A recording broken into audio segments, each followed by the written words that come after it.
Good evening, everyone, and thank you for joining the County Council's virtual Youth Town Hall meeting. We are grateful for your participation and look forward to hearing your questions. We will be taking some live questions tonight, as well as questions sent through the Q&A function. If you have a question, please send it there and we will do our best to get to you and get an answer. If we don't get to your question, we will be reaching out individually with answers at a later date. For those students who are in attendance tonight, you will have the opportunity to get SSL hours for your time. Please stay on the Zoom until the end of the meeting, and we will put up a slide with instructions on how to get credit for tonight. We also have live captioning in Spanish for the duration of the town hall.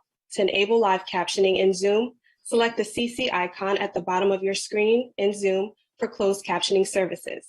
Miriam Lev will now translate instructions on how to access this captioning service into Spanish for our participants.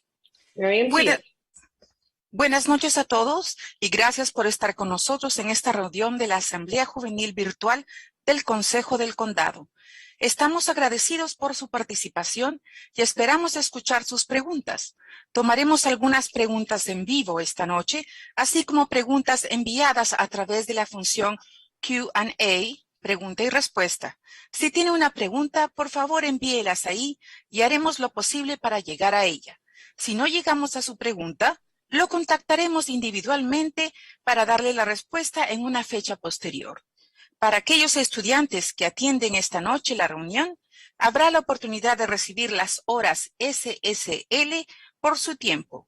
Por favor, quédese en el Zoom hasta el final de la reunión y pondremos una diapositiva con instrucciones de cómo conseguir crédito por esta noche. También tendremos subtítulos en español, en vivo, durante la asamblea.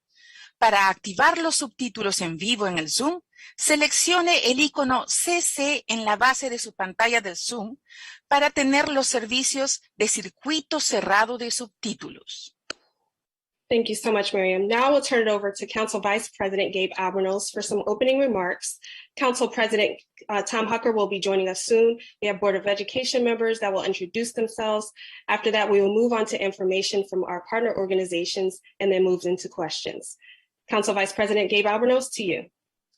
Thank you, Jordan. I know this is the first time you're moderating one of these important sessions. You're doing a great job, and we appreciate your hard work and leadership, and that of the entire Public Information Office team and everyone that helped organize tonight's really important event.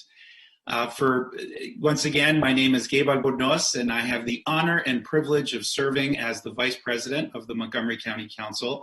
I also chair our county's Health and Human Services Committee and serve on the Public Safety Committee as well. And as Jordan noted, our council president has another conflict tonight, but will be joining us later this evening, but asked that I give the opening comments this evening. And in a minute, Jordan will introduce my colleagues who are here tonight to introduce themselves. But tonight is all about you. This is one of undeniably my favorite nights of the year. And in speaking to all of my colleagues, all have said basically the same thing.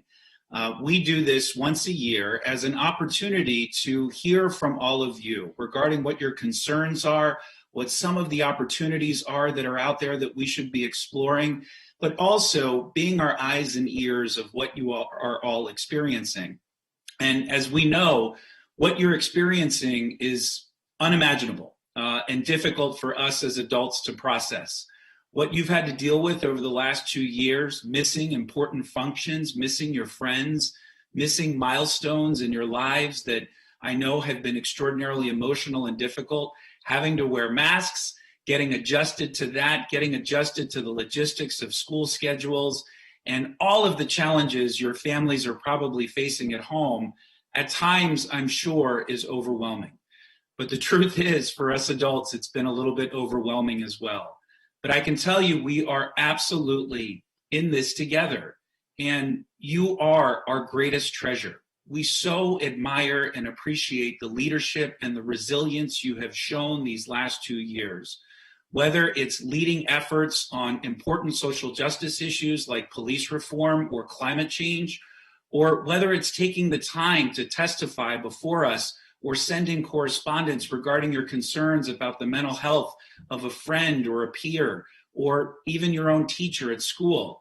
We know that this has been a really difficult time, but please know you are not alone. and that it is okay to ask for help. In fact, we encourage it. And there is a lot of help available, whether it's through your school, whether it's through some of the incredible nonprofit organizations and community organizations you're going to hear from in a little bit. There is help out there. And so we are not perfect. We don't always get it right, but we certainly try our best. And so we look forward to hearing from all of you this evening, and please take full advantage of this opportunity.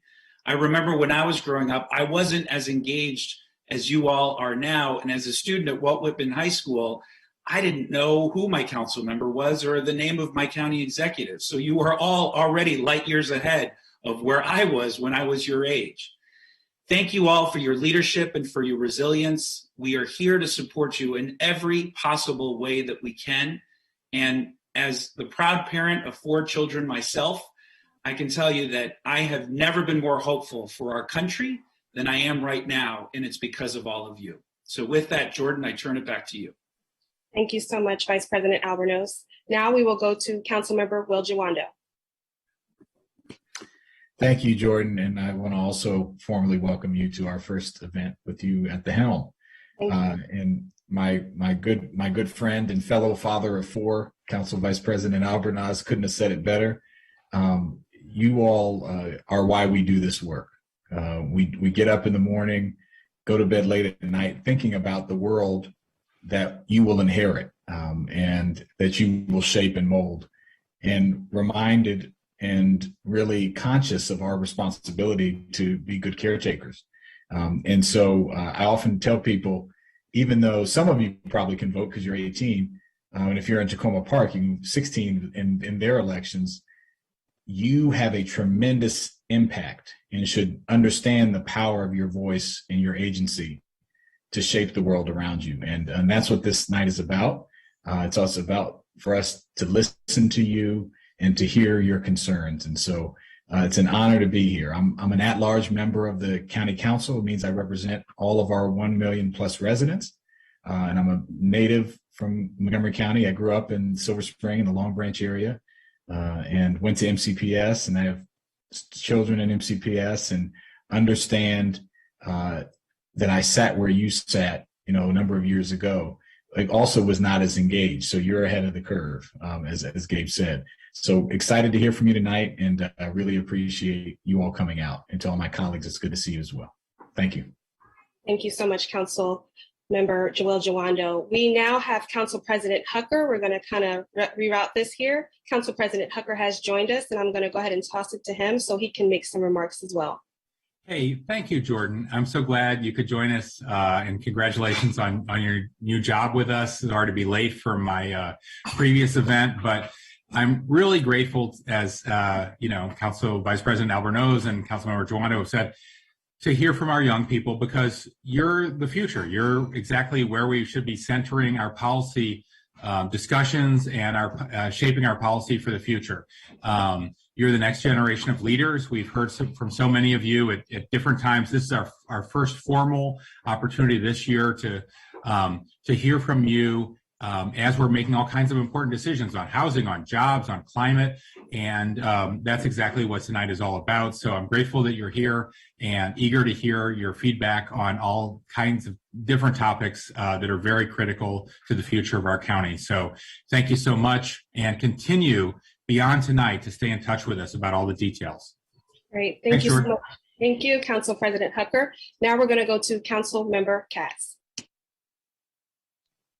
Thank you very much, Jordan, and welcome. And it's always good to see you, and especially this evening. Thank you. And I'd like to thank everyone else for being here this evening as well. Thank you for being involved, and thank you for giving us your advice. And we sincerely do appreciate hearing from everyone so that they can tell us what they are thinking. I am Sidney Katz. I represent the 3rd District of Montgomery County. And I am the chair of the Public Safety Committee and serve on the Government and Operations Committee. And I'm the former mayor of Gaitersburg. I look forward to the rest of this evening. Thank you, Jordan. Thank you so much, Councilmember Katz. Now we will go to Councilmember Nancy Navarro. Thank you so much, Jordan. And good evening, everybody. Buenas noches. It is such a pleasure to be with you this evening, and I really appreciate the fact that you've taken the time to join us. As has been said already, this is all about you. This is your night, and there is no doubt that we have experienced an extraordinary transformation here in our county, state, country, and the world. And this whole entire transformation means that we here as leaders are working to usher this extraordinary transition so that you can take the reins and help shape this incredible new world. And so this evening, as it has been mentioned as well, it is one of my favorite ones because I'm always extraordinarily inspired by how engaged the questions that you have, the suggestions that you give us, the recommendations that you share speaks volumes for who we are here in Montgomery County. I represent District 4, and I am the chair of the Government Operations and Fiscal Policy Committee. I also serve on the Education and Culture Committee. And before I joined the County Council, I was a member of the Board of Education. So it is, again, a real privilege and honor to serve the residents of District 4 and the entire county. And I really look forward to your questions and your suggestions. Thank you. Thank you so much, Councilmember Nancy Navarro. Now we're going to move on to Councilmember Rice. Well, thank you very much, Jordan. It's great to see you and great to see you in this new role. So congratulations. Thank you. So I am Councilmember Craig Rice. I chair our Education and Culture Committee. So my responsibility is to work with both Councilmember Will Jawando and Councilmember Nancy Navarro to ensure that as we work with President Brenda Wolf, who is the president of the Board of Education, and all of the Board of Education members, as well as interim superintendent Dr. Monifa McKnight, that we can try and make sure that your opportunities are bright and that your futures are well solidified. I will tell you that just this evening, I was at an event with Identity, which is a nonprofit organization that focuses on some of our youth in our community, as well as the Latin American Youth Council, and a brand new initiative that they have that is focused on our young people and making sure that we have youth empowerment solutions geared to make sure that we're focusing on our young people and making sure that they have solid career pathways so that they can be successful.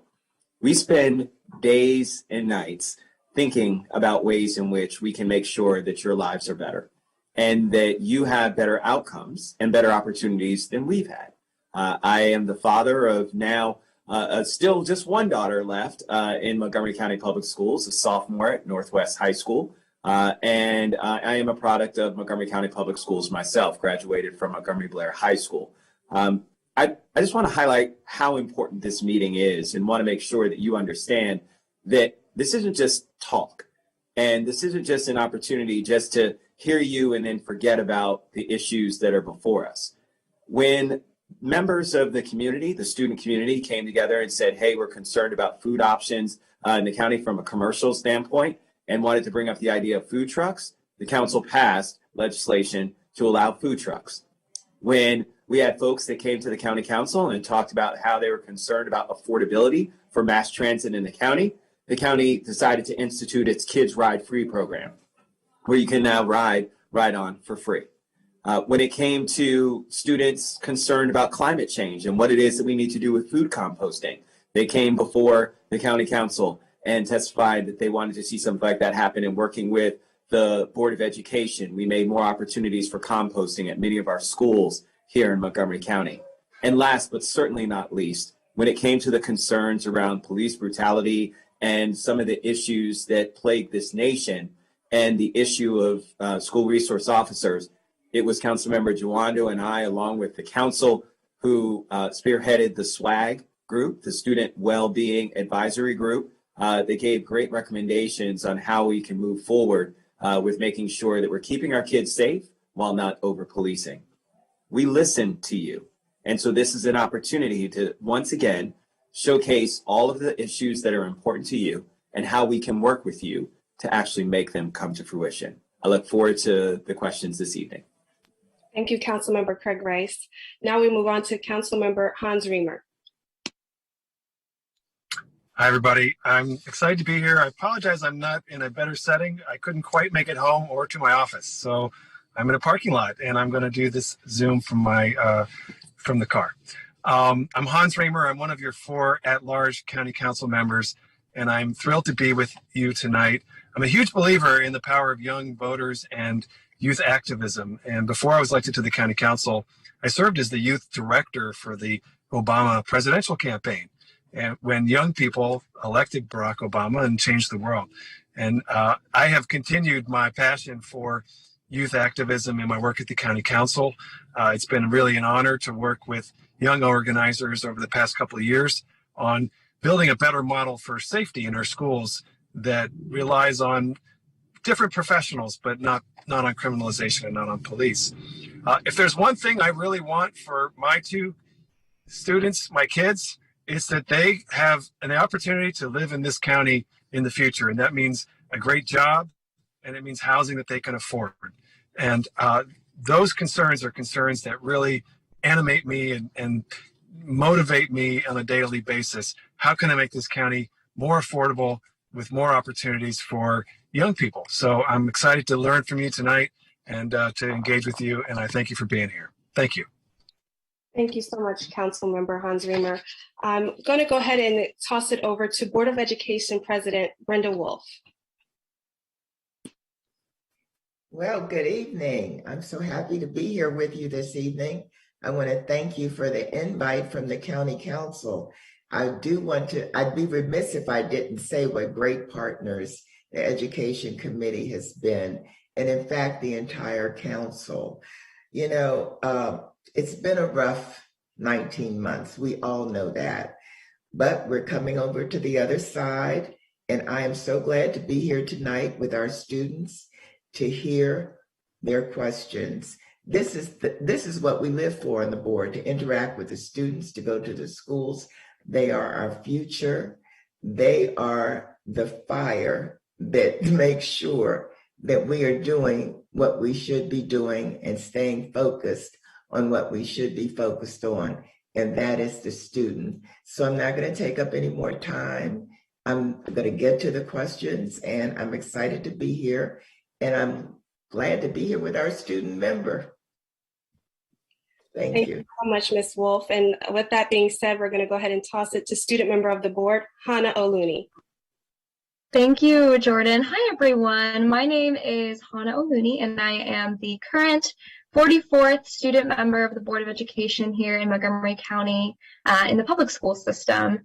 And I really want to thank the County Council for inviting me here as well. It's not everywhere in the nation that the County Council or really any elected body takes time like this specifically to hear from youth. So thank you so much to the Council for having all of our students here.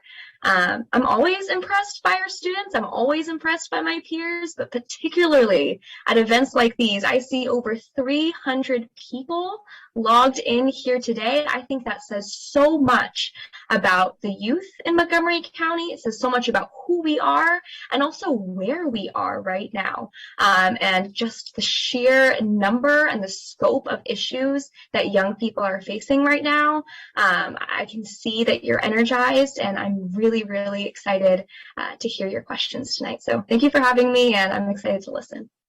Thank you so much, Hannah.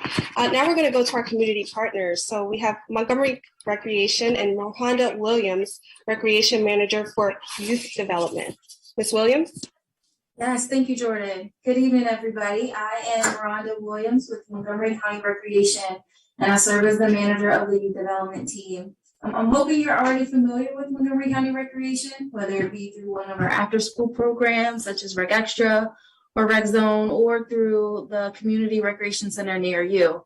Our department offers a multitude of opportunities for youth to engage in recreational activities such as sports and enrichment classes. We even offer young people workforce development opportunities through our TeamWorks program that provides volunteer and paid experiences for young people. We're always striving to connect more with youth to deliver the services that you want. So feel free to connect with us through social media. You're more than welcome to contact me directly with ideas or suggestions, or if you're looking for an opportunity to volunteer and earn SSL hours or get your first job. I'm excited to hear what you guys have to say tonight. I look forward to being a part of this event. Thanks. Thank you so much, Ms. Williams. Next, we have the Collaboration Council with Dr. Hope Hill. Dr. Hill? Hi, I am so very excited to be here with you tonight. And I just want to send a special congratulations out to all of our students who have joined us. Your activism, your hope for the future, your concern about your mental health and the mental health of others is just such a fascinating, and I want to applaud you because we recognize at the Collaboration Council that you are our future. And our responsibility to you is to support you in this journey as you move to create a better world. And I'd like to say very quickly, mental health now has moved from being very stigmatizing to something that we all applaud and support. And we are just so uplifted by your concern about your mental health and your well-being. At the Collaboration Council, we have 3 basic sources of resources for you that will support mental health. I think you can see it. Thank you so much for putting our flyer up so everyone can take a quick look at it. We have Info Montgomery, which is actually an online resource. So if you want to know what services are available for any aspect of mental health in the county, to support family functioning, to assist with behavioral health issues, you can go to Info Montgomery. But even more, we have our Pathways to Service office. And the purpose of that office really is to be there for you, for students, for teachers, for families who are concerned about either an individual's mental health, your own, or that of your family. And through Pathways to Service, when you call that number, you'll get a response from Kathy Boland, who has a wealth of resources in the county and can provide them to families and to individuals as well. And finally, we have a group of individuals from the key agencies in the county who come together on Wednesdays to listen to some of the mental health concerns of our families. And those are families with children from kindergarten on through seniors in high school. And of course, we have seniors in high school, juniors, sophomores who can also come at that time as part of a family who are concerned about mental health issues. Our group is a very friendly one. We're here to support you, and we look forward to being of service to you in the upcoming months. Keep your fire burning. That was great. Thank you so much, Dr. Hill. Next, we have the Black and Brown Coalition for Education, Equity, and Excellence, Mr. Byron Johns. Well, good evening. It's a pleasure to see all these students, and I want to particularly thank the other members of the community advocates and partners and our elected officials from the board and from the county council for being here. This is a wonderful opportunity. I appreciate. So I am the chair of the NAACP Parents Council, and we, along with Identity, formed in 2019 the Black and Brown Coalition for Educational Equity and Excellence, as particularly to bring together 2 historically disenfranchised communities that have not coordinated our advocacy to be more effective. We now have 30 different organizations that are partners with us, and we're there really primarily to work to represent the interests of the 54% of the student body at Montgomery County Public Schools that are Black and Brown descent, and to address the deeply embedded impact of systemic inequities and resource inequities that have students have experienced over the years. So our advocacy really was rooted in the data that was done in 2019, showing that there was disproportionate impact to Black and brown students who are 1.5 times as likely to have novice teachers and principals, and even with the highest test scores, were 20% less likely to be recommended for advanced courses. We've worked tirelessly with the Board of Education members, the leadership at Montgomery County Public Schools, and with County Council to remedy some of these issues and systemic barriers. So we look forward to hearing from you students the issues, and hopefully we can continue to work together, and look forward to hearing more from you. Great, thank you so much, Mr. Johns. Now we have Identity, Freesia Guzman, Director of Youth Opportunity Centers, and Catherine Smithson, the Program Manager. Oh, hi, everybody. As Identity, we have different kind of programs for youth, especially between 14 to 25 years old. We have 2 youth opportunity centers and also 3 wellness centers. Katz is going to talk about a little bit about the youth opportunity centers, but the wellness centers are in Gaitersburg High School, Watkins Mill High School, and Wheaton High School. We have different kind of programs over there for it's not just education, it's also some recreation activities, some groups, empower youths for the future.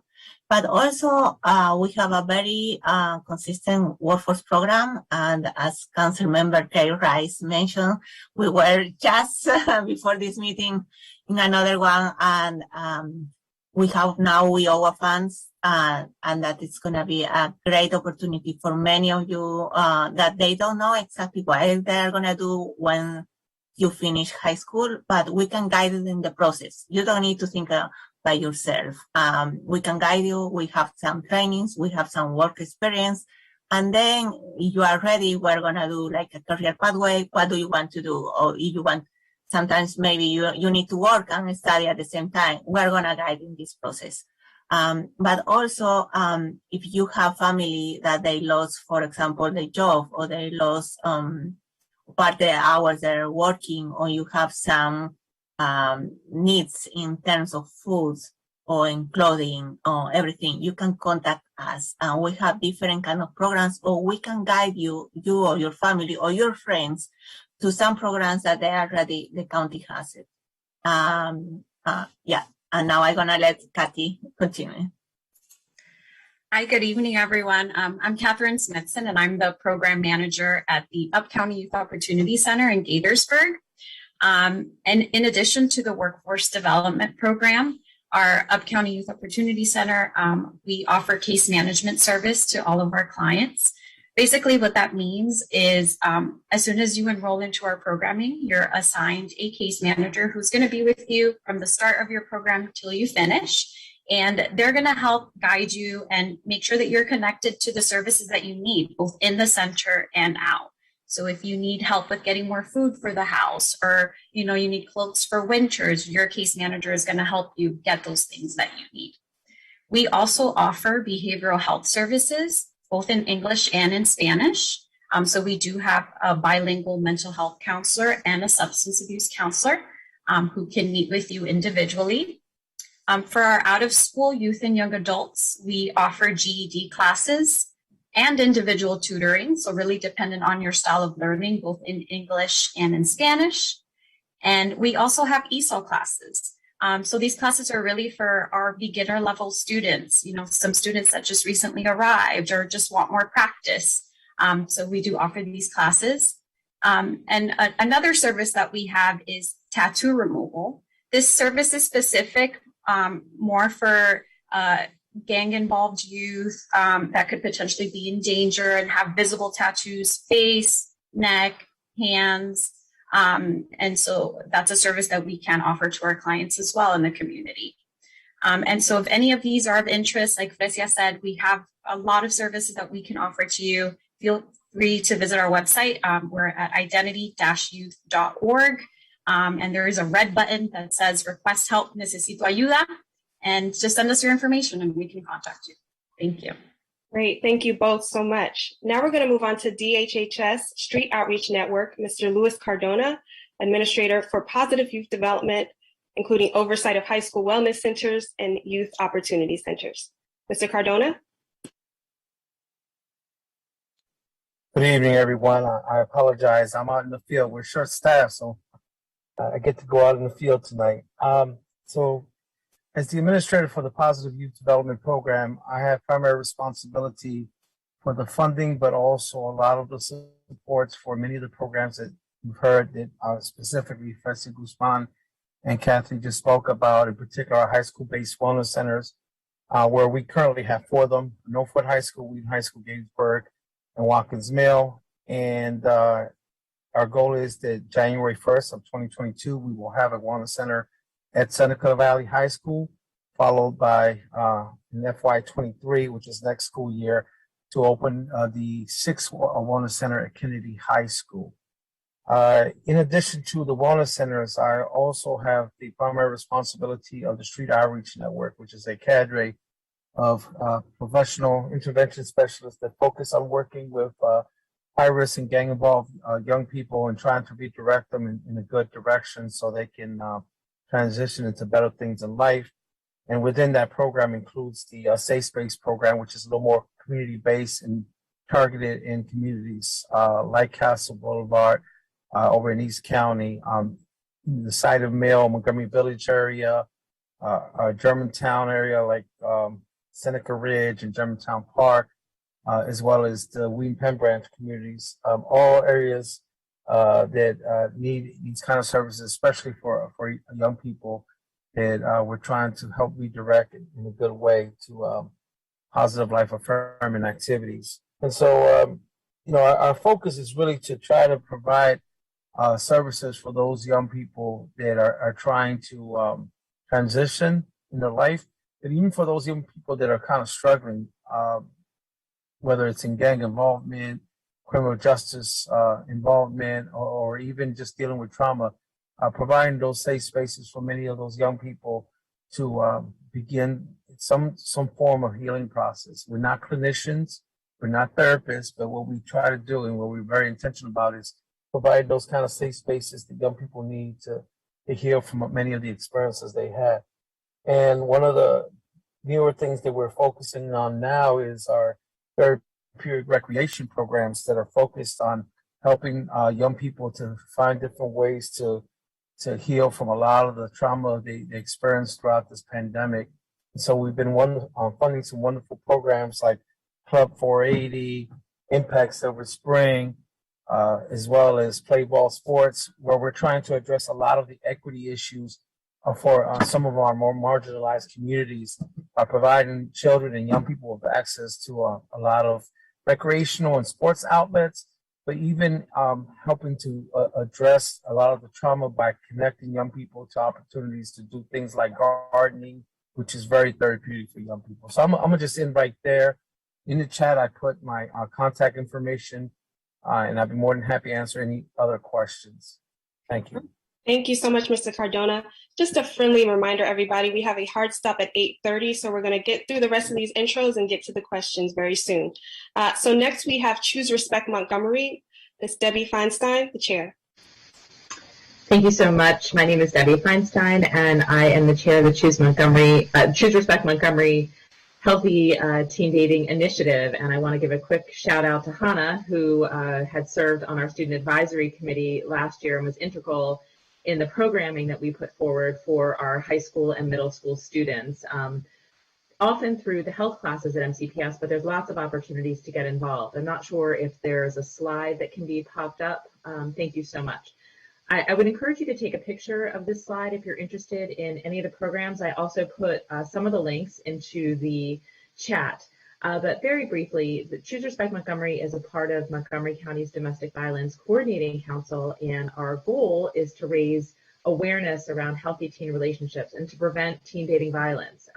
Some of you may know that the incidence of teen dating violence among kids teens is really high, and we really are trying to do what we can to get out in front of it to help students, teens recognize what the signs of abuse are, how to help a friend, and how to help yourself if you're in a situation that you may have not expected to be in. And Some of our programs include Expect Respect, which is our program that we often do in health classes. Some of you may have had the opportunity to take it.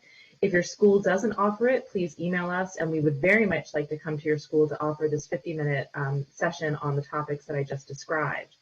We also have programs for athletes. Some of our high school teams have used these two programs, Coaching Boys into Men and Athletes as Leaders. Coaching Boys into Men is for male-identified students. Athletes as Leaders is for female-identified students. Although, frankly, they're pretty fluid and can be used for any students, regardless of gender or sexual orientation. And really, the focus is on similar topics: anti-bullying, healthy relationships, consent, preventing sexual assault, how to respect yourself, how to respect your friends, those kinds of topics. And they're taught in a really, Athletes as Leaders is taught student to student, and Coaching Boys into Men is coach to team members. So I'd be happy to talk to you more about it, and we're looking forward to getting back in with the teams in Montgomery County as things are opening up more and more. Respect Fest is an annual event that we host. Last year we had close to 1,000 students participate. You can earn SSL hours by participating, so please check it out. More information to be coming. You can sign up to get more information on our website and to be updated as information becomes available. And then lastly, I would mention our public service announcement contest, which is an annual contest where students, grades 6 through 12, can submit a 60-second public service announcement on teen dating violence prevention, and the top prize is $1,000. And the second prize is $750, the third prize is $500. You also have the opportunity to earn SSL hours for participating in that contest. So I would really encourage all of you to check out the information on the website.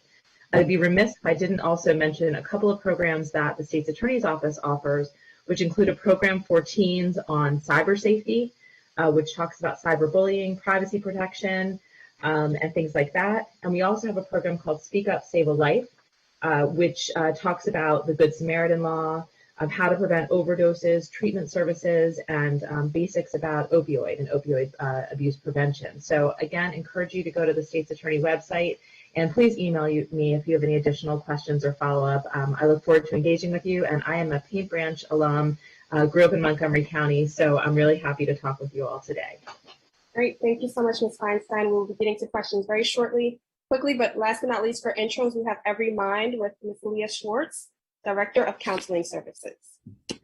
Thank you so much, and thank you for having us here this evening, to the county council members and my fellow panelists who are from some amazing organizations that we've been honored to partner with through our work at Every Mind. My name is Leah Schwartz. I'm the Director of Counseling Services at Every Mind, and I'm so excited to be here to help to share some of our mental health resources and services.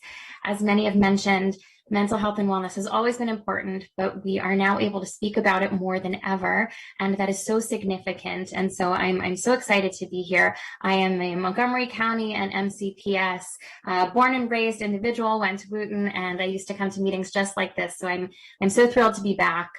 Every Mind was founded 64 years ago, and we have always had a mission of delivering a network of mental health and wellness supports throughout the county and to all ages. We are the largest school-based mental health provider in the county. And in addition to all of the services that we provide within our schools, we have a number of programs outside of the schools as well. I want to mention just a couple of our programs and resources, starting with BeTheOne.org. It is a website that we have created with MCPS. Actually, the website was designed by an MCPS grad, and that website is available to support suicide prevention. And that's an initiative that is available for you, either for yourself or for your friends or peers, to really help to support that drive. Suicide is the second leading cause of death in people ages 15 to 24, and it is the 10th leading cause of death in America. So it's so important that we have these tools available to us that we have on this website. There are 5 big steps to follow in supporting a friend in a similar situation. Ask, keep them safe, be there, help them connect, and follow up. And you can learn more about those steps on this website, which is in this fancy background that I have here, but also I'm going to put that in the chat. So that is one. Another resource that we have is the Montgomery County Hotline, and that is a part of the National Suicide Prevention Line. It is completely confidential. anonymous and free. And we have our chat available 24/7. We also have available chat and text in addition to the phone, so that we can really be available through whatever communication mode is best for you. And we have our hotline specialists, and all of our Every Mind staff and volunteers are trained and on a continuous learning journey around supporting LGBTQ youth and adults and racially diverse populations, as well as those speaking of multiple language speakers, seeing a numerous amount of different issues and concerns. We want to be available to support you through whatever it is that you're going through. It doesn't have to be a crisis to reach out.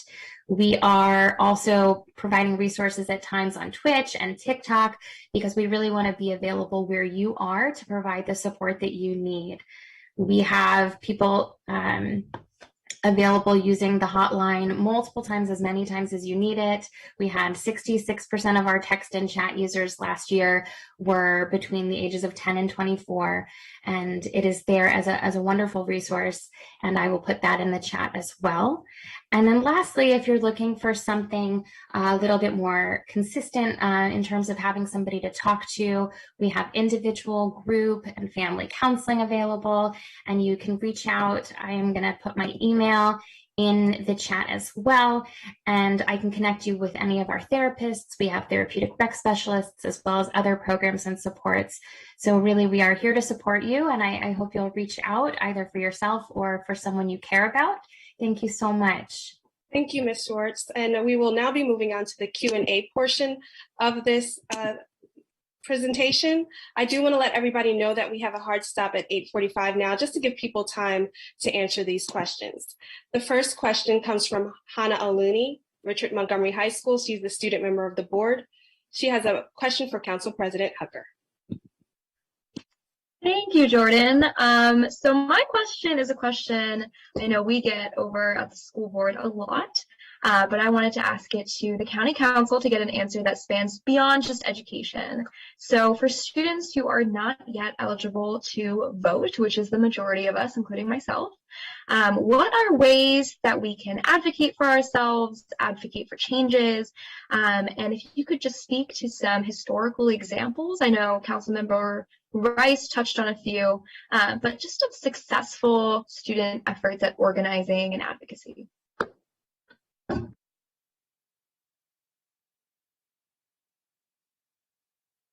Sorry. Thanks, Hannah. That's a great question. And I wouldn't want anyone who isn't old enough to vote to think that they can't have an impact on Montgomery County policy or Maryland policy. I just speaking personally, I started as an activist in high school and college, and that's the case with, you know, obviously you and so many of our student members of the board and so many of our student activists. I can tell you, after sitting through, you know, thousands of committee hearings in the state legislature and the county council, I've never seen any of us on the dais say, "Hey, are you old enough to vote?" We take everybody's feedback, you know, regardless of how old you are. And I think most of us, and this is why we're holding a youth town hall, and we do every year, most of us feel like, well, you know, we're only going to be here for so long, and we're making policy that's going to affect people that are, you know, going to be experiencing and living in Montgomery County long beyond the years that we're here.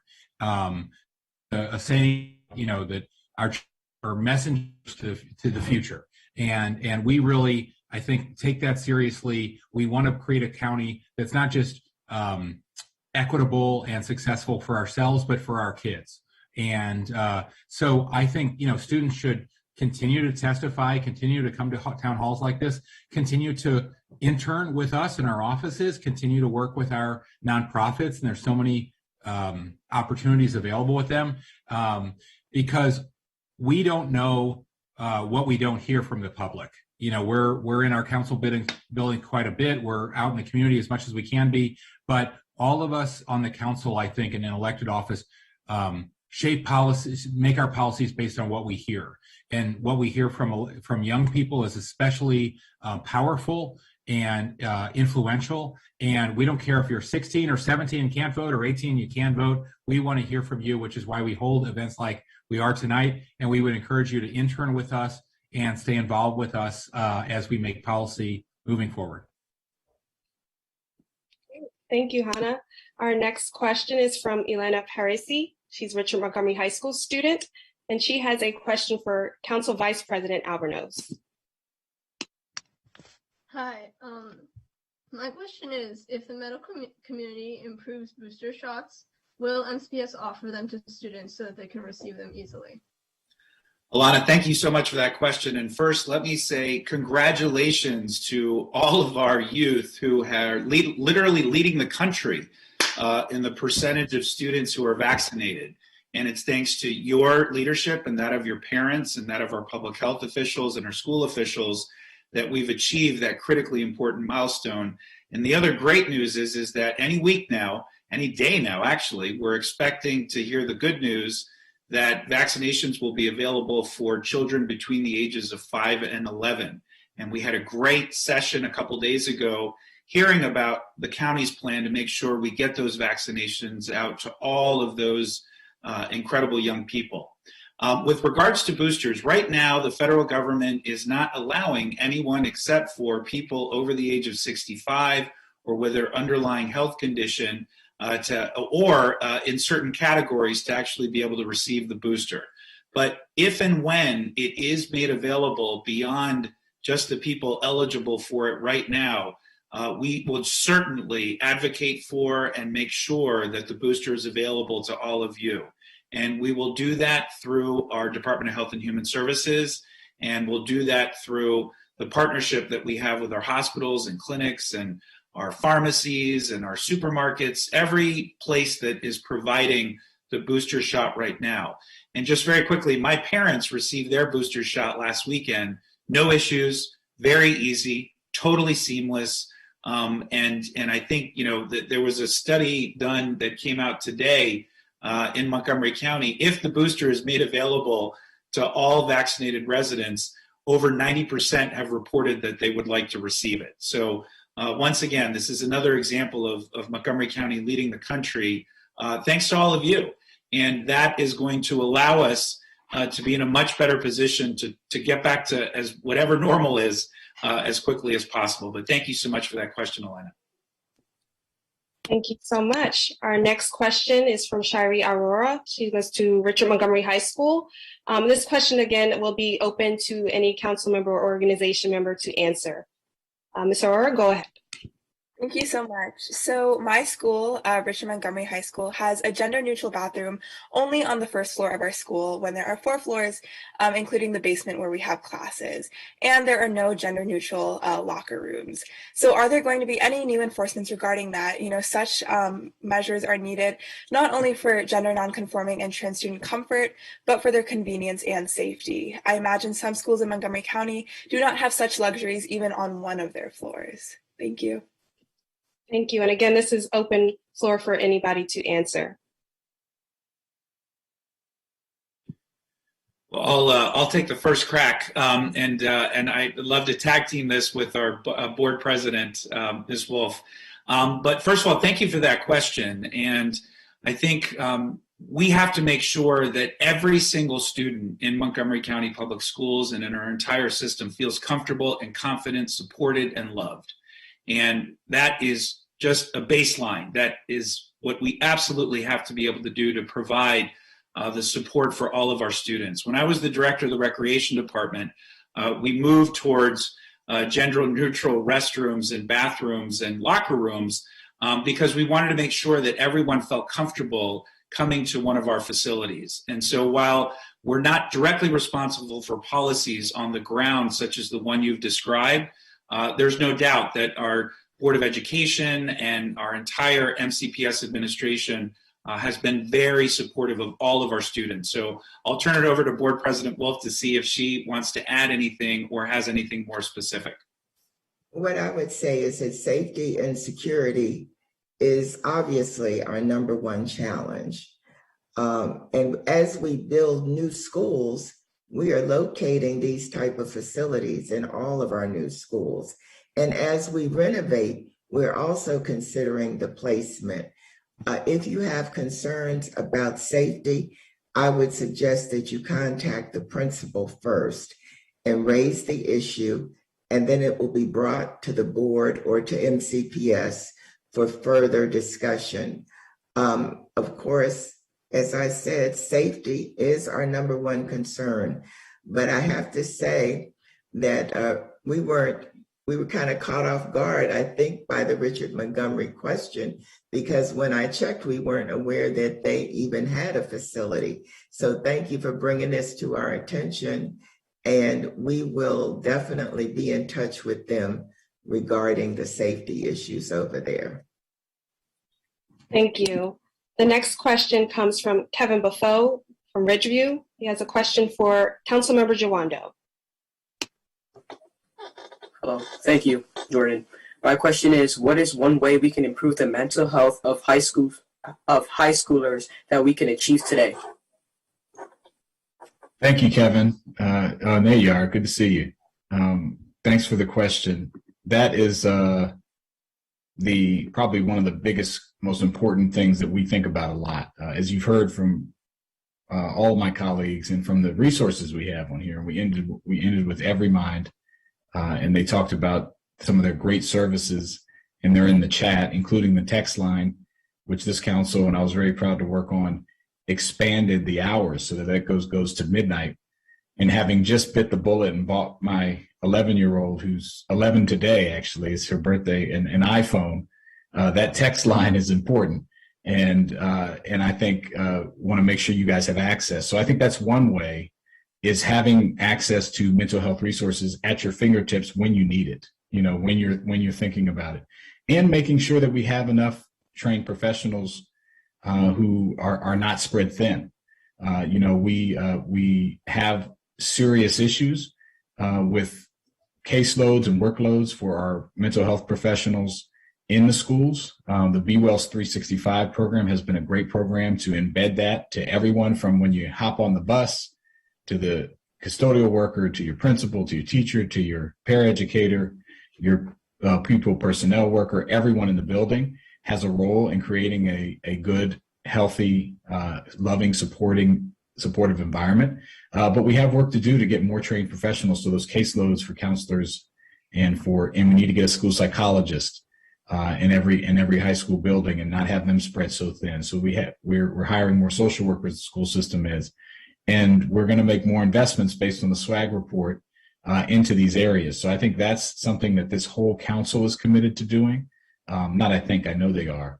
And we're going to be looking to work with the school board to implement more mental health resources, realizing the last 20 months have been traumatic for all of us, but particularly for our students. So that's something we're going to be doing, and hope that you avail yourself of the current resources and know that we're going to get you more. If I could just jump in there, though, I want to put in a plug for our well-being teams in our buildings. This is so important. And as Councilmember Will Jawando said, we will be adding 50 social workers as a result of the money we have with our ESSER grant funds.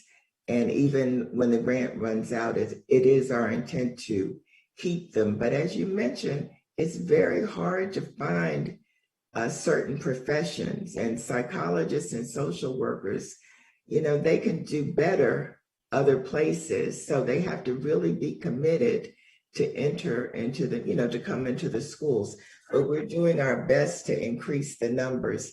And as you know, being on the education committee, we have been adding so many each year, and we intend to keep doing that to the extent that you keep funding us.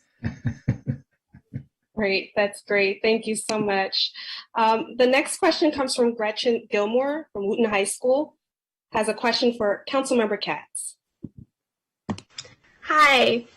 So what measures are being taken to prevent the formation of gangs?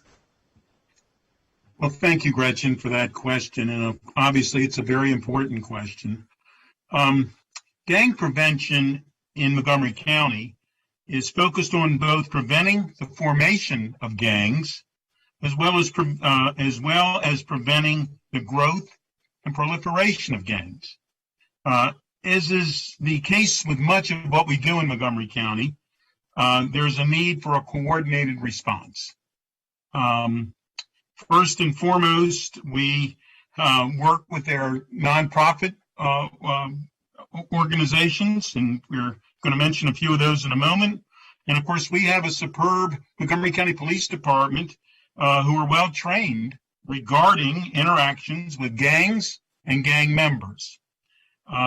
They work with their nonprofits to educate youth about the dangers of gang activity as well as alternative activities that can fill that space. The nonprofit organizations such as Identity, such as their friend Luis Cardona from Street Outreach, and the list goes on and on, work tirelessly to get us to that better place. Years ago, and I think it's almost, well, it was 2004, I believe, I was on a joint gang prevention task force that when I was mayor of Gaitersburg, and it was a joint task force with Prince George's County. Gang activity does not care where the borders are of the counties, and we work together to come up with solutions. And many of those advances, and things have gotten better, and things have gotten worse, and things have gotten better, and over the years. But we work to make certain that there's an increase in community-based after-school programming, and all of my colleagues have worked on this. Community policing made the group as well. And the main takeaway in those days, and I think it still is, and I see some hands are up from Luis Cardona, who also wants to speak, but the main takeaway in those at that time was prevention, intervention, and suppression. And suppression is not the first thing we ever want to do. We want people to get to a better place. So with that, I'm going to ask Luis if he would like to please comment on this as well. Well, thank you, Councilmember Katz. Yeah, just to respond, I've always said this, that unfortunately gangs fill the voids for many young people who feel disconnected from healthy homes or from families that have strong protective factors. And so quite often, as was my personal experience, but many of the experiences of young people that we've worked with, at least that I've worked with here in Montgomery County for the past 16 years of my life, has been with young people who are trying to fill that void, that social emotional void. And so, sorry about that. So, with that said, it becomes very imperative for us to not just provide supports for young people to keep them out of gangs, but also to support families.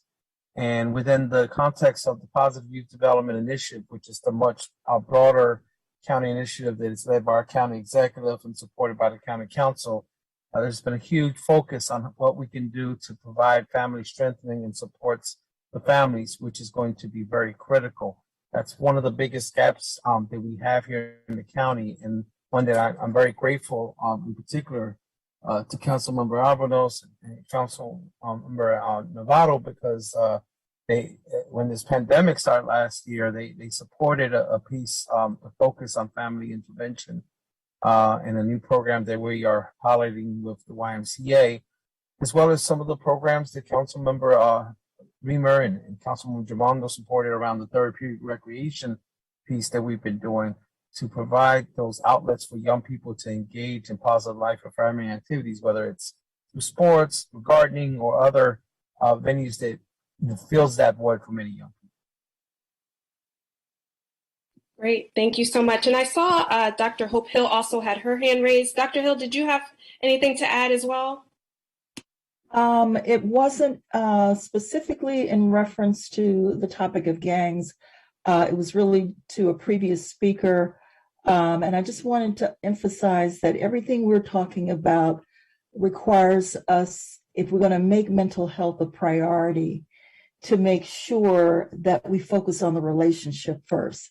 So all around the country now, and we know it, but we want, this is directed to our young people here, that the adults in your environments understand that cementing that relationship, building a relationship is the primary focus right now. in terms of ensuring that we have healthy students that are mentally well. Thank you. Thank you so much, Dr. Hill. The next question comes from Fasil Tafera, Wheaton High School, for a question for Councilmember Navarro. After 2 years, I know many students are eager to get more involved in their school communities. How can MCPS have more clubs and activities across the school system, like robotics and the Minorities Scholarship Program? Thank you so much, Fasil, for that question. Let me first say that, of course, the County Council is always in a supportive role of to our members of the Board of Education and the Montgomery County Public School leadership when it comes to supporting their budget requests in order to provide the wide array of education services to our students. Now, extracurricular activities, clubs of that nature are very important. And I would submit to you that it's even more important right now, as you just mentioned, because of how difficult these years have been. And so, number one, I think it is very important to make sure that, first of all, you reach out, perhaps to a teacher or a counselor that would want to sponsor a club or expand a club in your school. And then find like-minded students, peers that are interested in that, make that kind of proposal, and see how that goes. And if for some reason, you don't find the kind of support that you're looking for, do ask, talk to the principal, or even reach out to the Board of Education. Let me give you one clear example from Springbrook High School. When my daughter was a student there, she was very interested in fashion, and they did not have a fashion club. So they did that. They found a teacher that was willing to sponsor them. They began to recruit students who wanted to be a part of it. And they launched this really cool fashion club that would produce an entire fashion show once a year. And so that was just an example of students coming together with an idea, filling a void that didn't exist, something that didn't exist. So that would be my suggestion to you.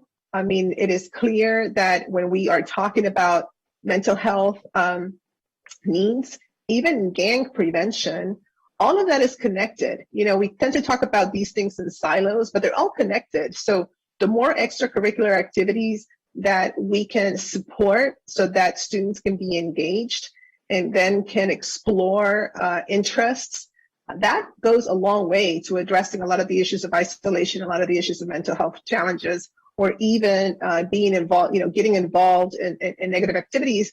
That is part of this.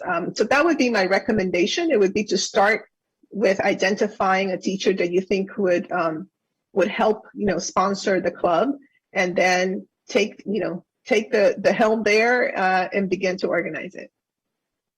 Great, thank you so much. Oh, do you have something to say, Ms. Wolf? Yes, if I could jump in. Nancy gave a great answer. Student advocacy for interest is very important. We just recently had a presentation at the board meeting on Tuesday of after school time, out of hours time. But we always have to be considering equity issues when we're considering clubs and placement of clubs. So that's just a thought. Every school doesn't have everything available, and we're looking at that to see if we can be more equitable in distribution. Great, thank you so much. The next question comes from Ashley Morales, Gaitersburg High School, for a question for Councilmember Rice. Ashley? Hello, everyone. As we speak on the topic of mental health, how will new students overcome bullying and inappropriate language found in our schools? So Ashley, thank you so much for that question. That is really important and near and dear to my heart, because back when I was in the Maryland State Legislature, I actually passed HB 199, which was a bill that mandated that Maryland become one of only, I think at the time, 10 states that actually had a policy that outlawed bullying, including cyberbullying. And it's something that we see continues to still rear its ugly head with many social media posts, as well as what we've seen, unfortunately, at some sports games and at schools. I want to remind everybody who's on the call tonight, 323 participants, please remind folks as they're actually putting this kind of language and these kinds of things out there that you're actually breaking the law. And I want to remind folks of that because that's really important. But more importantly, I think what folks need to understand as well is the impact that it has on other people. Many of us know that while we consider ourselves to be resilient, that, you know, the old notion of sticks and stones may break my bones, but words will never hurt me really isn't true. That these things have true impacts on you. They have impacts on your self-esteem. They have impacts on you in terms of they're the source of many of the fights that we have in our schools. They come from, you know, bullying that happens on social media and those kinds of interactions. And what I think we need to do, and I want to turn to President Wolf because we had a great conversation at a most recent Board of Education meeting down in Georgia, is talking about social and emotional learning and the Be Well 365 campaign that the school system currently has. We're trying to create tools so that young people can deal with some of these situations. Unfortunately, you will encounter bullies and encounter people who say inappropriate things, but we also want to work with those folks who are saying them and why they're saying them, why they're intending to cause harm, because we all know it's hurt people that hurt people. And I want to say that again. It's hurt people that hurt people. And so from that standpoint, we need to provide those bullies the same assistance and support that we're providing to the victims to make sure that they understand the hurt that they're imparting on other students and other people and help them to get better as well. But I certainly want to turn over to my partner in education, President Wolf, to talk about some of the school system setups that we already have in place at this point and what we're looking to do in the future. You said a lot, Councilmember Rice, already, but you know, we have restorative justice programs, we have community circles, and we have policies on bullying. Of course, you know, policies are only so good as they go. But one important thing I think that we have to consider is this has to be a community effort. The school itself cannot be the only one addressing this issue. And there's a lot going on out there in the world that leads people to think that this is acceptable behavior. So I think we need to work with our community partners to have a broader strategy than just that that's available in the schools. So thank you. Thank you. Ahana, did you have something to add? Yeah, I just wanted to quickly jump in on this as well, because this is a conversation I had with our interim superintendent a few days ago, was exactly on this issue, because I think anyone who is in our schools right now, especially at the secondary level, can tell you that the level of hate and the level of bullying that we've seen this year, I think, is much higher than it has been in previous years. And this is me speaking on behalf of myself and not the board, but I really do think it is tied to coming back in person for the first time in 18 months. Yes, you know, the board is looking at learning loss and the educational gaps that have come out of it. But that's not all. There are social, emotional, mental gaps that have come out of, you know, 18 months of online learning as well. And I think it's really important for us to continue to be looking at that. In terms of supports that MCPS has given to specific schools that have seen high-profile incidents, that have seen particularly devastating incidents. I know our school system has sent in members from central office to work through community forums and sort of mediation tactics in line with restorative justice to help communities heal, specifically the students who have been on the receiving end of a lot of the speech that we've been seeing. Great, thank you very much. Our next question comes from Mokfika. Please correct me if I pronounce this incorrectly. From Parkland Middle School, with a question for Councilmember Weimer. Thank you. My question is, what steps are we going to take for a more environmentally friendly school community? Thank you for that question. It's great to have you here with us tonight. I'd like to just tell a very short story, if I could, about how change can happen. About 8 years ago, maybe more, students at Piney Branch Elementary School in Tacoma Park organized to get rid of styrofoam trays in their school cafeteria. And they launched a campaign to get rid of styrofoam at the school. Well, that campaign caught on. And not long after that, the city of Tacoma Park passed a law to ban styrofoam food containers and takeout food containers. When I saw that happen, I was very inspired by the students' activism and the city's activism. And I introduced a law at the county council to ban takeout styrofoam food containers, which we adopted as a law for the county. And guess what? Last year, the state of Maryland passed a law that bans styrofoam takeout food containers statewide. So students organizing had a powerful, powerful impact through a chain of dominoes. So how are we going to make a more environmentally conscious student community? I think it's by, first and foremost, students organizing, being involved in clubs, and then finding really tangible ways to take action. Now, I want to just, as a council member, encourage you to look at ways that we can get off of fossil fuels.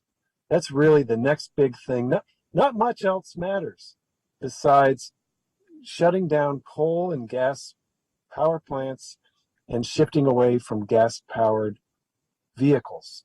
So we've got to find ways to do that. I'm excited about the school system transitioning to an all-electric school bus fleet. I think that is spectacular. Congratulations to the school system for doing that, and thank you. And there need to be more ways that we can substitute solar and wind power for coal and gas. So maybe some students can figure out a great campaign to promote solar and wind in schools around the county. Thank you. Great, thank you so much. The next question comes from Arvin Kim from Whitman High School, who has a question for Council President Hooker. Arvin? Thank you so much. I wanted to ask exactly how is the money that was used to fund SROs currently being used for mental health purposes, and it'd be great if you could provide a specific example of how that money is being used. I wouldn't frame it that way. I wouldn't think of it that way. The funding that was in the police budget for SROs is being used, as I have understood it, for the county executive's new proposal to have community resource officers that would work outside of schools, but be assigned to a school cluster. I don't really I'm not a big supporter of that that approach, but that's where the county executive is, and we'll work with him in the county and the public safety committee and the council to approve it, to adjust it. What I think is more important to your point is that there's so much undiagnosed and unaddressed mental health need in schools, behavioral health needs. We had the largest cohort of summer school students over the last summer. We have a huge number of students coming in with that have been struggling with isolation, loss of family members, many other behavioral health problems that entered the school system this September. And we don't have the staff to address those issues. So I've been in touch with my colleagues, been in touch with Superintendent McKnight, and I'm optimistic that we're going to be able to introduce a supplemental appropriation for allowing at least each high school to have a social worker in place to work with students who are facing behavioral health, struggling with behavioral health issues very soon, once that's approved by the state, Maryland State Department of Education. So that's pending. We're looking forward to approving that funding. The fact is, I imagine we agree on this, we need a lot more support in there for our students who are struggling with behavioral health issues. This has been going on for years, and it's really been unaddressed, unfortunately, but the council and the school system. Has taken a while to get our our arms around it. And I've been a strong supporter of this for years, and really want to make sure we have the behavioral health resources in place for our students who need it, and for our parents who of these students who don't have those resources available to them on their own. So anyway, it's coming. It's a big change, and I'm glad that we're finally. It's taken too long, honestly, Arvin, but I'm glad that we're finally moving forward. And I think once we put this in place and put those staff in place and the funding, I think it will end up being permanent, because the need won't go away. So I don't think the support will go away. It's just it takes government a while often to move. And I wish every day I wish government would move faster than it does. But I'm optimistic about where we're going to end up next month. Got it. Thank you. Councilmember Will Jawando, did you have something to add? Yes, just briefly. I appreciate those comments and the question. I mentioned earlier, and I'm going to ask that our staff gets Ms. Cherry and to all the students the two reports that were done on this issue, the SWAG report that Councilmember Rice mentioned. We're going to have a hearing on those in the ENC and HHS committee, or before the full council probably as well, and the committee that the county executive convened on school mental health challenges and how to respond to issues within schools. I think, the program that you mentioned, those officers, it was $3 million. Even if we eliminated that program completely, that's not enough funding that we need to support all the resources and mental health needs of our students long term. And now we are in a general move from kind of reallocating resources into areas and shifting responsibilities so the proper trained mental health professionals, adults, and others can respond to those. We've done that in policing, invested in crisis intervention teams, and expanded those. And that's the general thrust. But as was mentioned, the CSOs, the exact officers who were SORs, are still outside of the schools and in the cluster. But separate and apart from that, the core of your issue, I think, is really important. And that's why we need to have these recommendations take up. The school system is already moving, as was mentioned by President Wolf, on additional social workers and other interventions. And then we're all going to have to continue to work together to have even more robust response. And that's coming. I think you're hearing that from everybody because we hear you all loud and clear, and we know. Great. Thank you so much. The next question comes from Isaiah Douglas from Branch High School with a question for Council Vice President Gabe Albornoz. Isaiah? Thank you. So my question is, when do you think it might be safe for students to stop wearing masks, especially based on how things are going now with schools handling COVID? Well, Isaiah, amazing question. And I also love your backdrop.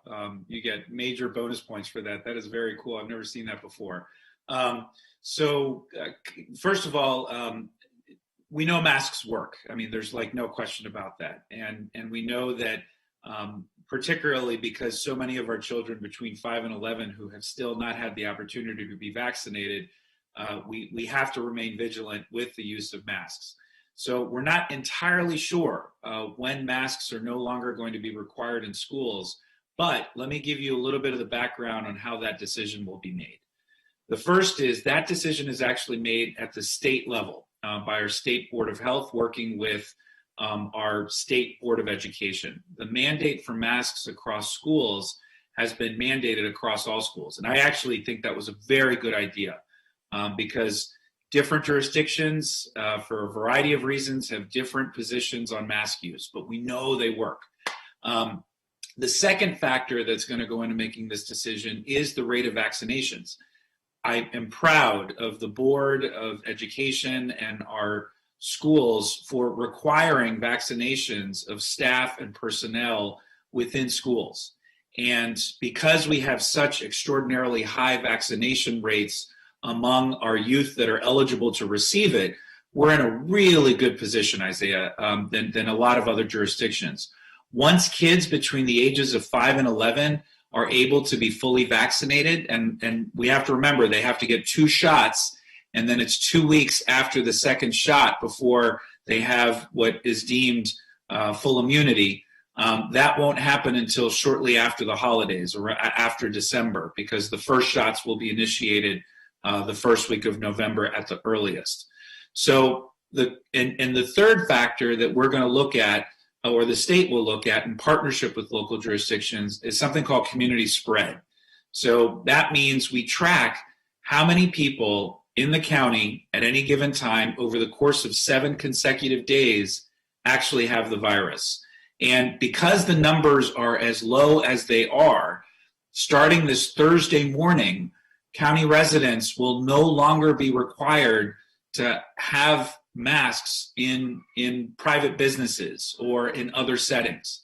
But in private settings, you're not in a school for between 5 and 8 hours, and so I think it's prudent for us to continue to have the mask mandate until everyone can be vaccinated and until the community spread has greatly improved. So this question is being asked of national officials. Dr. Fauci was on a town hall earlier this afternoon, and that exact same question was asked of him. And his response was, it depends on the vaccination rates and community spread. So we thank you for your patience, and everyone for your diligence in continuing to wear the masks, because we know they work. And if all of those factors continue to move in the right direction, I think it's pretty safe to say before the end of this school year, the state is going to look hard at that policy and potentially make some adjustments. So just everybody's got to keep getting vaccinated, and encourage everybody in your families to do the same. But thank you so much for that question, Isaiah. I appreciate it. Great, thank you so much. The next question comes from Sadie Metzger from Halliwell's Middle School. And this question is open to any council members or community members that want to answer. Sadie? Hi, I was wondering, can you do anything about the unsafe driving conditions inside and roads near some of the schools? I can start with that one. Yeah, and yes, the answer is, and we have and we will. My colleagues and I, just in this year's past budget, we doubled the amount of funding for safe routes to schools, and to do an analysis of all the walkways and sidewalks or lack thereof leading up to school routes.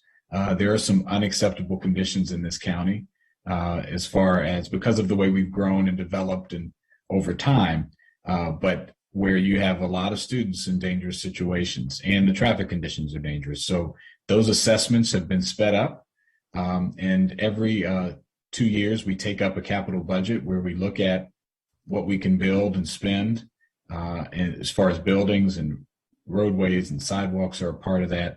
And I know that I'm certainly very interested, and I know all my colleagues are, in taking the analysis that we're going to get and making some critical investments to make those walkways and roadways more safe for students that are getting to and from school.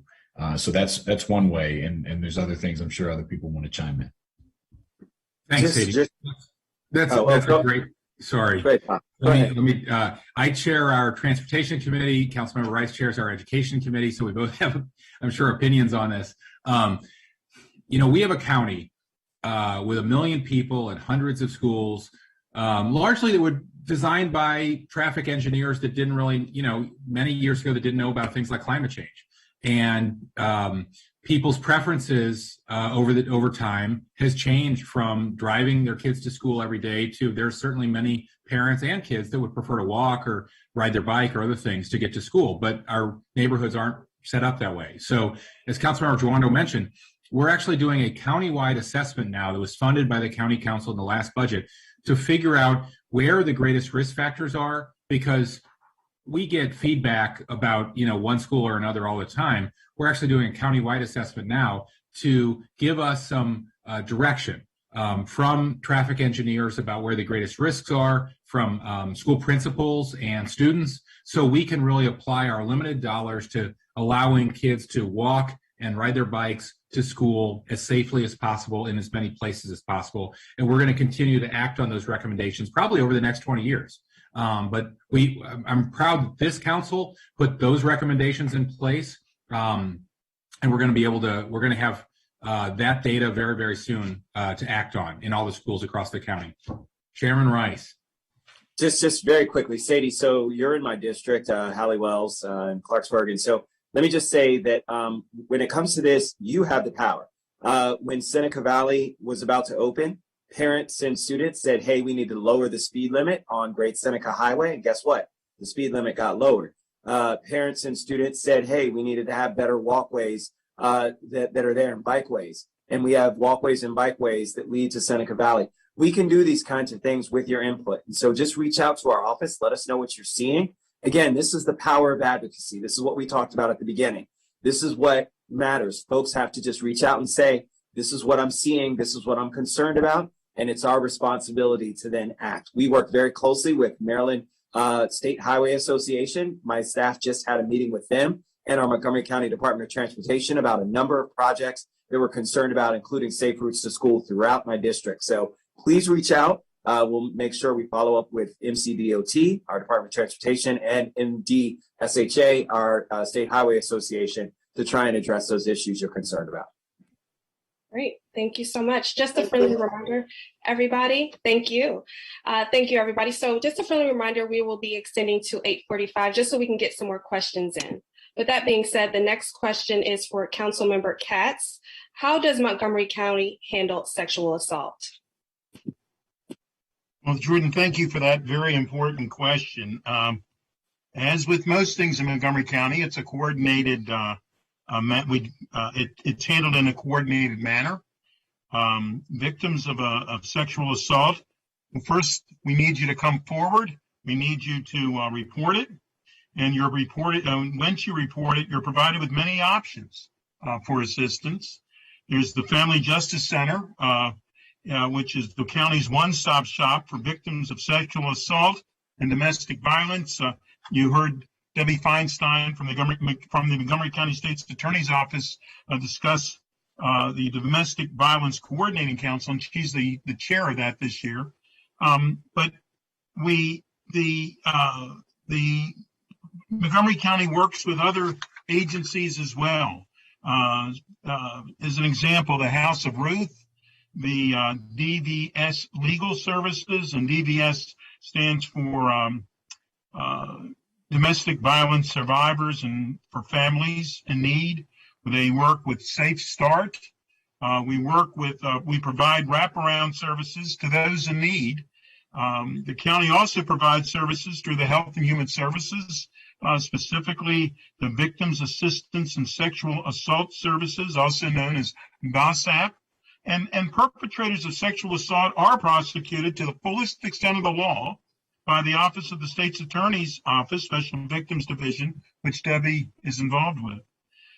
Through partnerships with Montgomery County Public Schools and others, it's our goal to educate our population. You heard earlier the discussion about Choose Respect, which begins with our youth, and as to warning signs of abuse, and to the many programs available to assist anyone in need. And Debbie has her hand up. I had a feeling that might happen. Debbie, please. Thank you so much, Councilmember Katz, and thank you to the student that raised this important issue. Councilmember Katz laid out a lot of really important resources for individuals that are impacted by sexual assault.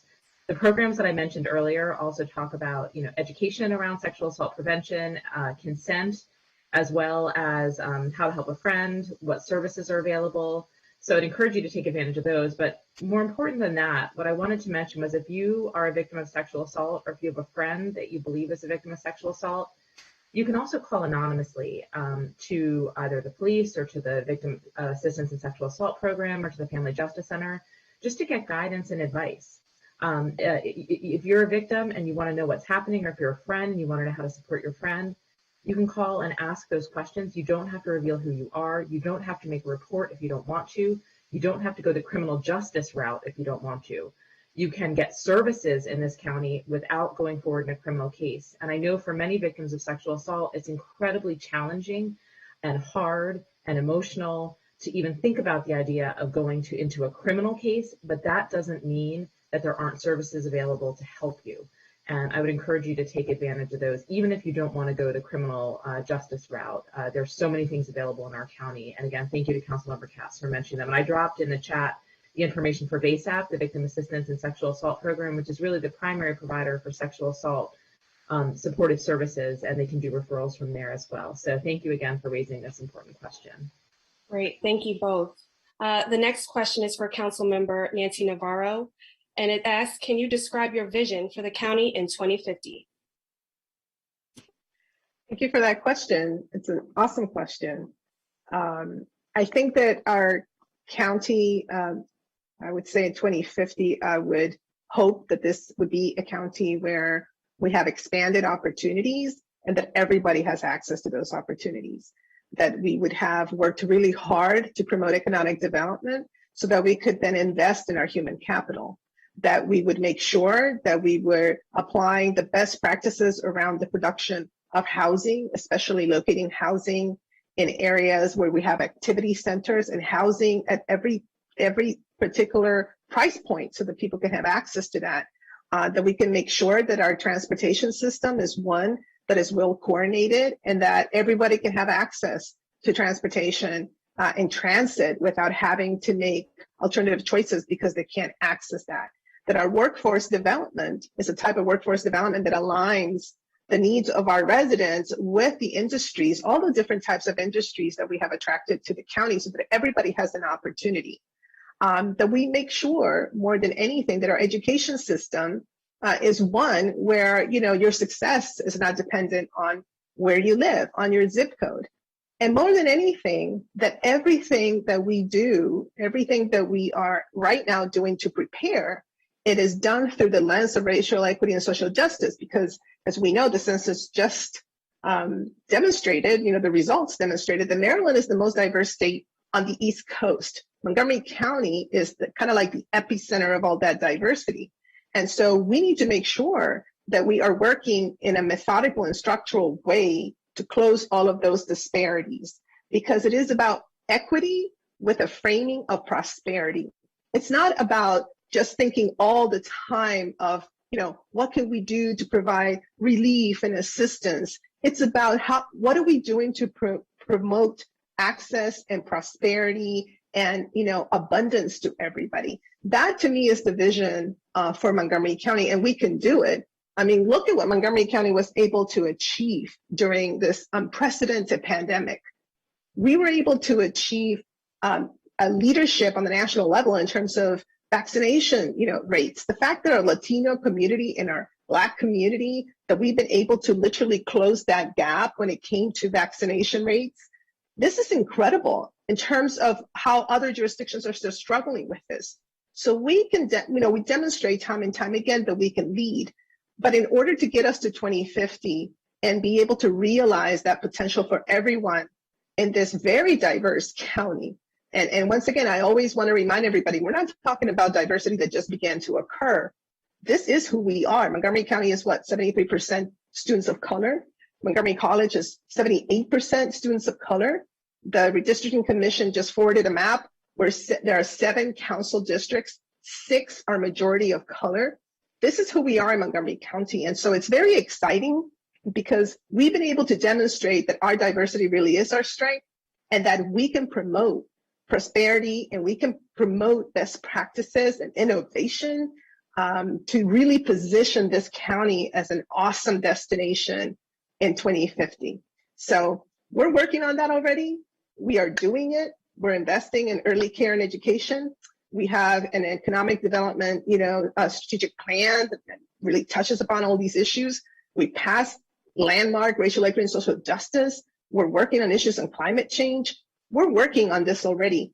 There is a coherent strategic approach to this, but it will be up to you guys. It will be up to all of the young people, many of whom are here right now, to then take that baton and get us to that place by 2050 for sure.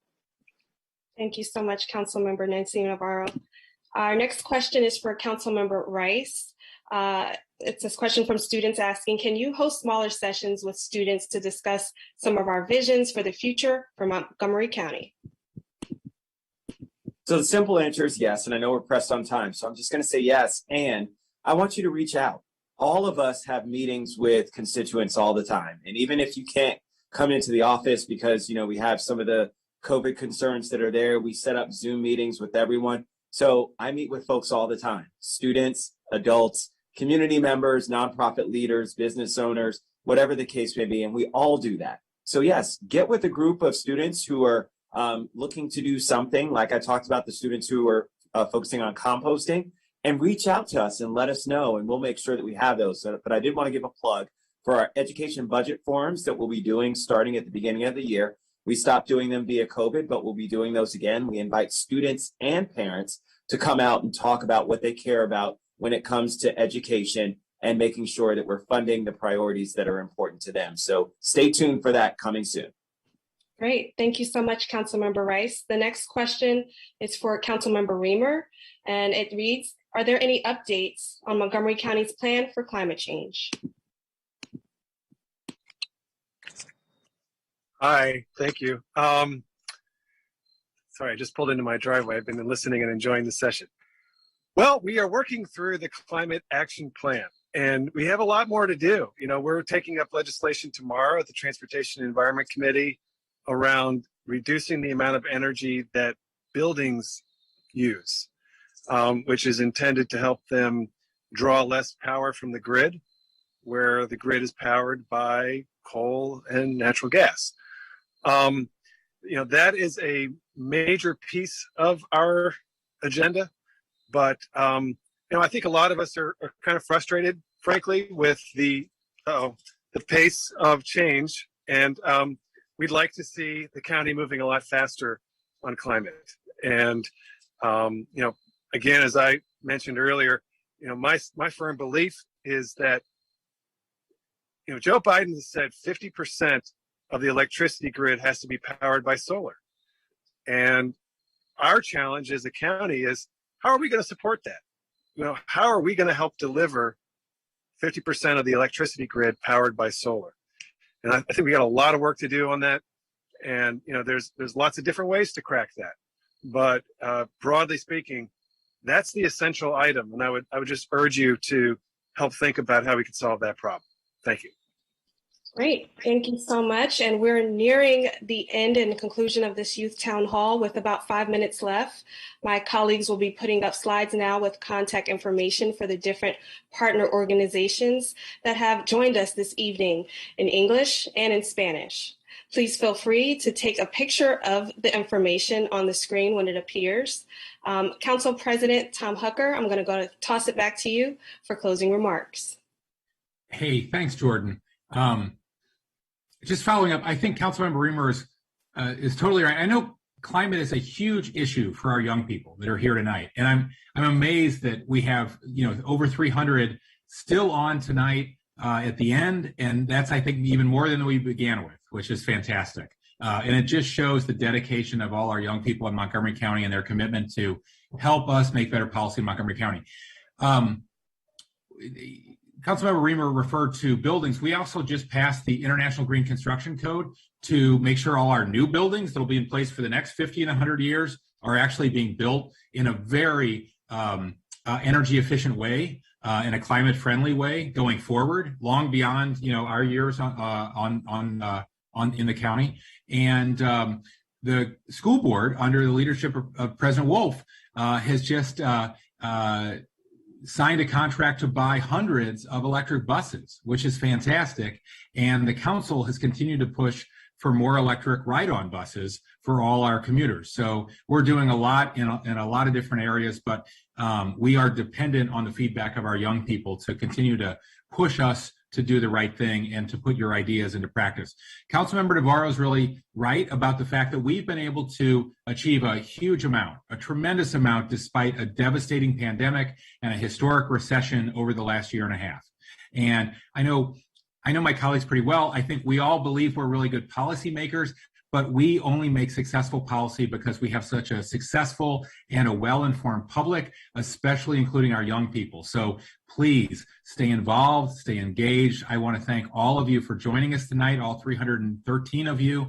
I want to thank you for all your thoughtful questions and your comments, and I really appreciate it. I know we all do. The participation of Board President Brenda Wolf. Thank you, Brenda, and student member of the board, Hannah O'Looney, I really appreciate your comments. Hannah, you're fabulous. And all of our community partners that are here and that were on the previous slide. Please make sure to stay tuned for all the information about how to get your student service learning hours.